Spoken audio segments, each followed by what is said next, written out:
आज हम कक्षा 10 के पाठ्यक्रम में शामिल सूखी डाली नामक एकांकी, जो कि पारिवारिक पृष्ठभूमि पर आधारित एकांकी है, जिसका हम संक्षिप्त सार एवं पाठ्यक्रम से संबंधित प्रश्नोत्तर पर चर्चा करेंगे। सूखी डाली का सारांश। सूखी डाली उपेंद्र नाथ अस्क जी द्वारा लिखित प्रसिद्ध एकांकी है। सूखी डाली एकांकी में आपने संयुक्त परिवार प्रणाली का चित्रण किया है। एकांकी का आरंभ पूरी तरह से नाटकीय है। इंदु के शब्द और क्या ईंट मारती में स्पष्ट ही ईंट मारने की सी प्रक्रिया की व्यंजना है। संवादों में स्वाभाविकता चरम सीमा तक है। नई बहू को ससुराल की प्रत्येक चाल ढाल अपने मायके से भिन्न प्रतीत होती है, जो स्वाभाविक है,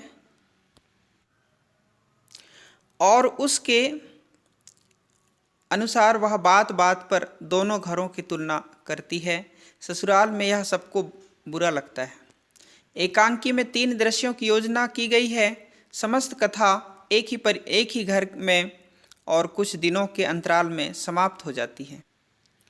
छोटी बहू का सबकी हंसी के बीच सहसा प्रवेश और हंसी का रुक जाना नाटकीय है, और मनोवैज्ञानिक रूप से उसके मन पर यह प्रभाव पड़ता है मानो वह हंसी उसी की उड़ाई जा रही थी। इस प्रकार के अन्य दृश्य भी एकांकी में आते हैं। एकांकीकार ने यह भी प्रकट किया है, आधुनिक युग में नई पीढ़ी भले ही संयुक्त परिवार को महत्व न दे, पर संयुक्त परिवार में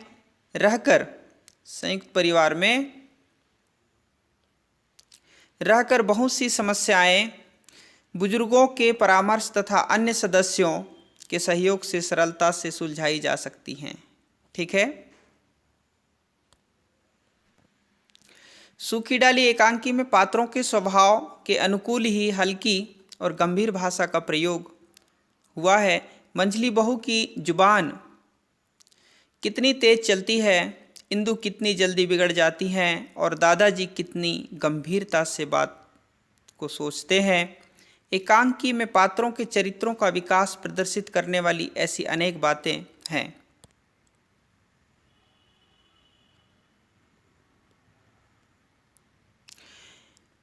एकांकी का अंत अत्यंत सुंदर है। परिवार में भिन्न व्यक्तियों के स्वभाव वैषम्य के बीच भी एकता की एक ऐसी डोर रहती है जिसके सहारे परिवार का संचालन होता है। वो कौन है? दादाजी। ठीक है।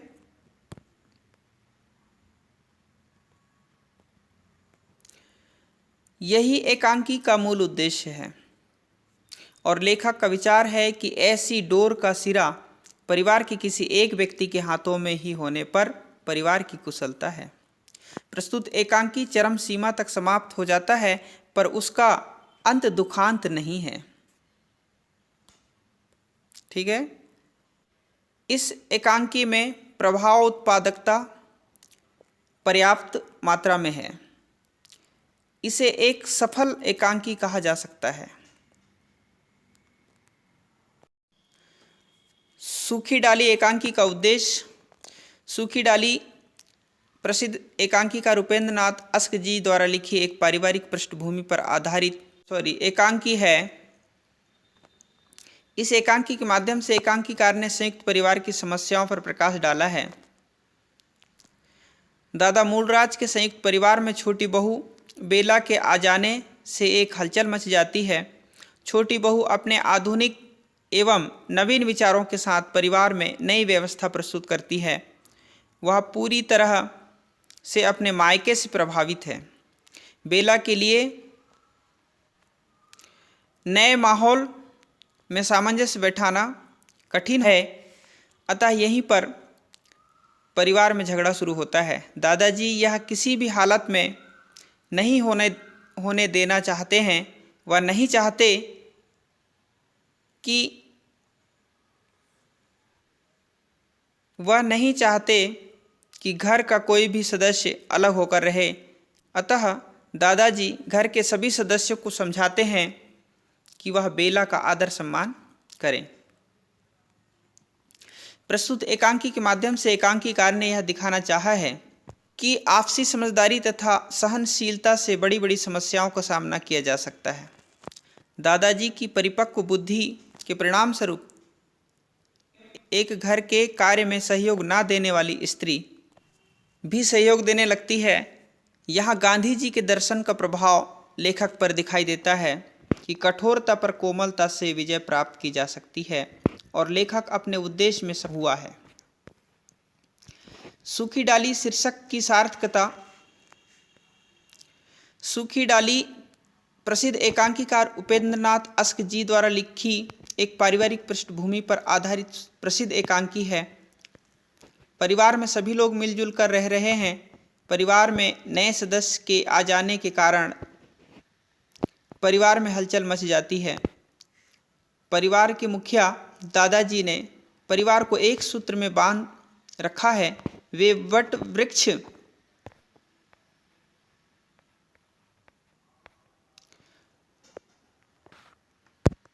की कहानी से प्रभावित हैं,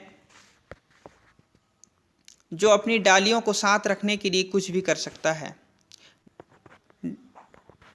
डालियां साथ रहती हैं तो हरी भरी रहती हैं, पेड़ से अलग होने के बाद वे सूख जाती हैं, उसका कोई वजूद नहीं रहता।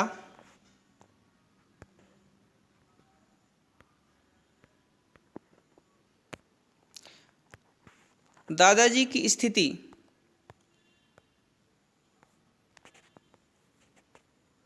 लेखन त्रुटि है, इसको आप सुधार लीजिएगा। भी महान वट वृक्ष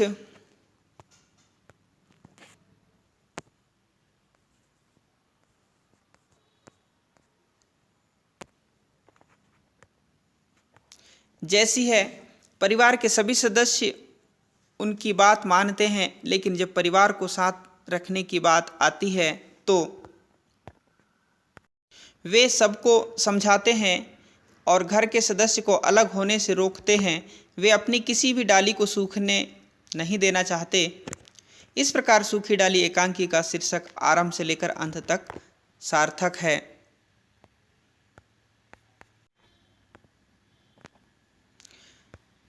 सूखी डाली चरित्र चित्रण में देखिए,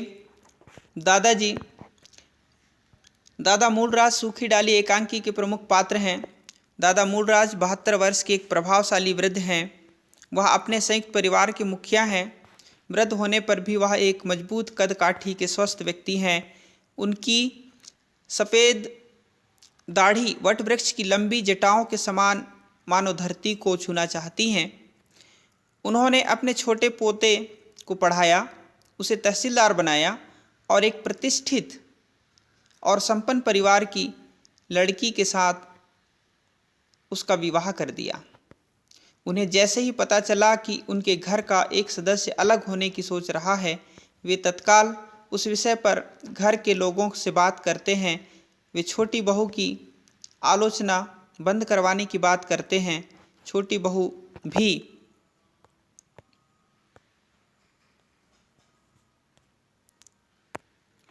यह सम्मान पाकर धन्य हो जाती है। क्या हो जाती है? ये धन्य है, धन्य हो जाती है। वह सबसे मिलकर रहना चाहती है। दादा के प्रयास से ही उनका परिवार बिखरने से बच जाता है। वे सबके लिए प्रेरणादायक हैं। कौन? दादा मूलराज। इस तरह से हमने सूखी डाली नामक एकांकी का संक्षिप्त सार हमने देखा है। इसको अभिनय रूप से भी इसको मंच में प्रस्तुत किया जा सकता है। आइए इससे संबंधित पाठ्यपुस्तक के प्रश्नोत्तरों पर हम चर्चा करते हैं। पहला प्रश्न देखिए, अक्षयवट की डाली सूख जाने से एकांकी का क्या आशय है? स्पष्ट कीजिए। अक्षयवट की डाली सूख जाने से एकांकी का आशय है कि परिवार के अभिभावक का प्रभुत्व समाप्त हो जाना, ऐसा होने से परिवार का टूटना तय हो जाता है। ठीक है, ऐसा होने से परिवार का टूटना क्या हो जाता है? तय हो जाता है। प्रश्न क्रमांक दूसरा देखिए, किस कारण से दादाजी पेड़ से किसी डाली का अलग हो जाना पसंद नहीं करते? उत्तर है चूंकि दादाजी परिवार के अभिभावक हैं, वे परिवार को एक विशाल और सुखद पेड़ के रूप में देखते हैं। वे परिवार के एक एक सदस्य को पेड़ की एक एक डाली के रूप में देखते समझते हैं। इस प्रकार एक अभिभावक की इस सोच के कारण दादाजी पेड़ से किसी डाली का अलग होना पसंद नहीं करते। ठीक है। प्रश्न क्रमांक तीसरा है, संयुक्त परिवार का प्रतीक प्रस्तुत एकांकीय में किसे बताया गया है और क्यों? तो संयुक्त परिवार का प्रतीक एकांकी में विशाल वट वृक्ष को बताया गया है। यह इसलिए कि जिस प्रकार वट वृक्ष की छाया स्थायी, शीतल और सुखद होती है, उसी प्रकार संयुक्त परिवार के मुखिया का संरक्षण सुख और शांति बनाए रखता है। ठीक है। दीर्घ उत्तरीय प्रश्न देखिए। प्रश्न क्रमांक 1, सूखी डाली एकांकी का केंद्रीय भाव स्पष्ट कीजिए। पारिवारिक उत्तर है, पारिवारिक पृष्ठभूमि पर लिखे गए इस एकांकी में एकांकीकार ने पारिवारिक अंतर्द्वंद को प्रभावी अभिव्यक्ति दी है। इस एकांकी में वट वृक्ष को परिवार के अभिभावक का प्रतीक बनाकर प्रस्तुत किया गया है। एकांकी में इस तथ्य को बड़े प्रभावी ढंग से निरूपित किया गया है कि जिस प्रकार वट वृक्ष की छाया स्थायी, शीतल और सुखद होती है, उसी प्रकार संयुक्त परिवार में परिवार के मुखिया का संरक्षण सुख और शांति बनाए रखता है। अगला प्रश्न है, यदि दादा मूलराज ना होते तो परिवार टूट जाता। इस कथन से आप कहाँ तक सहमत हैं? पर्याप्त कारण बताते हुए स्पष्ट कीजिए। उत्तर है, यदि दादा मूलराज ना होते तो परिवार क्या हो जाता? टूट जाता। इस कथन से हम पूरी तरह सहमत हैं। वह इसलिए कि दादा मूलराज संयुक्त परिवार के अभिभावक हैं। वे अपने संयुक्त परिवार को उसी प्रकार सुख और शांति प्रदान कर रहे हैं जिस प्रकार विशाल वटवृक्ष अपने आश्रितों को आनंद और सुख प्रदान करता है। इसलिए यदि दादा मूलराज ना होते तो परिवार क्या हो जाता? टूट जाता। ठीक है। प्रश्न क्रमांक तीसरा देखिए, कुटुंब एक महान वृक्ष है, छोटी बड़ी सभी डालियां उसकी क्या हैं? छाया को बढ़ाती हैं। इस कथन की सुधारण व्याख्या कीजिए। कुटुंब एक महान वृक्ष है, छोटी बड़ी सभी डालियां उसकी छाया को बढ़ाती हैं। उपर्युक्त कथन की सत्यता है। कुटुंब का अर्थ संयुक्त परिवार से है, तो वह सचमुच में एक महान वटवृक्ष के समान है। उसके हर एक सदस्य एक महान वटवृक्ष की डालियों के समान है, जिनसे सुख और शांति का वातावरण बना रहता है। अगर ये ना होते तो कुटुंब क्या हो जाता? बिखर जाता और कहीं का ना रह जाता। चारों ओर अशांति और दुख की लपटें उठने लगती। इस आधार पर यह कहना बिल्कुल ही सत्य है कि कुटुंब एक महान वृक्ष है, छोटी बड़ी सभी डालियां उसकी छाया को क्या करती हैं? बढ़ाती हैं। इसी तरह अगला प्रश्न देखिए, समय की मांग के अनुसार पारिवारिक मान्यताओं को दादाजी किस प्रकार स्वीकृति देते हैं? स्पष्ट कीजिए। उत्तर है, समय की मांग के अनुसार परिवर्तित पारिवारिक मान्यताओं को दादाजी विशाल वटवृक्ष के समान रूप में स्वीकृति देते हैं। इस स्वीकृति के द्वारा ही वे परिवर्तित पारिवारिक मान्यताओं को महत्व देते हैं और इस पर दृढ़ भी रहते हैं। इसलिए वे दृढ़तापूर्वक समझाते हुए इंदु से कहते भी हैं। क्या कहते हैं? कि बेटा, यह कुटुंब एक महान वृक्ष है, हम सब इसकी डालियां हैं, डालियों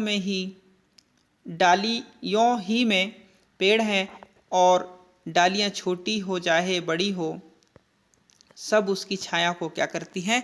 बढ़ाती हैं। मैं नहीं चाहता कोई डाली इससे टूटकर पृथक हो जाए, अलग हो जाए। तुम सदैव मेरा कहा मानते रहे हो, बस यही बात मैं कहना चाहता हूँ। यदि मैंने सुन लिया कि किसी ने छोटी बहू का निरादर किया है, उसकी हंसी उड़ाई है या उसका समय नष्ट किया है, तो इस घर में मेरा नाता सदा के लिए टूट जाएगा। अब तुम सब जा सकते हो। इस तरह से दादाजी परिवार के सभी सदस्यों को समझाते हैं। आगे देखिए, भाषा अनुशीलन में निम्नलिखित शब्दों की संधि विच्छेद कीजिए।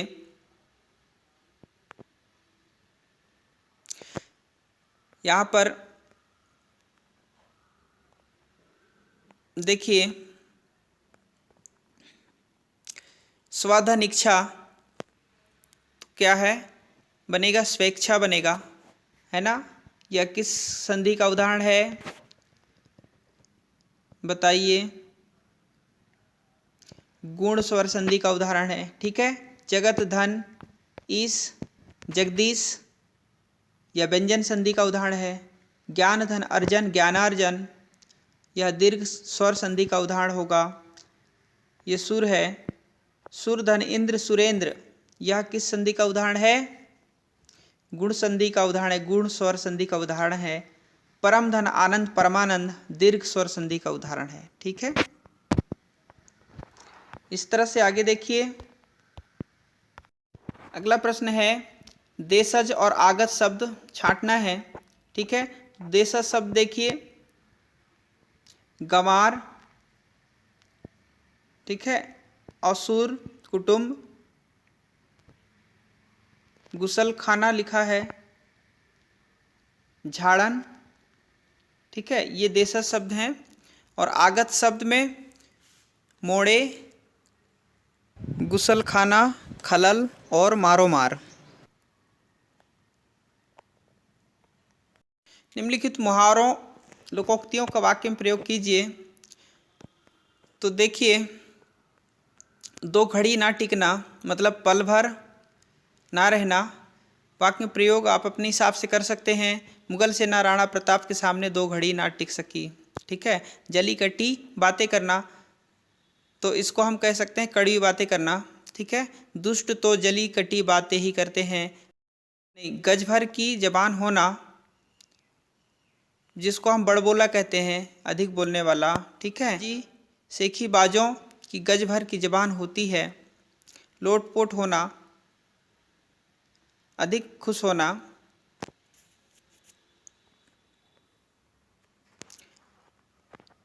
जोकर की बातें सुनकर सब लोटपोट हो गए, ठीक है। इस तरह से वाक्य में प्रयोग आप कर सकते हैं अपने हिसाब से। अपना सा मुंह लेकर रह जाना मतलब लज्जित होना, सबके सामने भेद खुलने पर वह अपना सा मुंह लेकर रह गया। इस प्रकार से सूखी डाली नामक एकांकी से संबंधित प्रश्नोत्तरों को हमने देखा।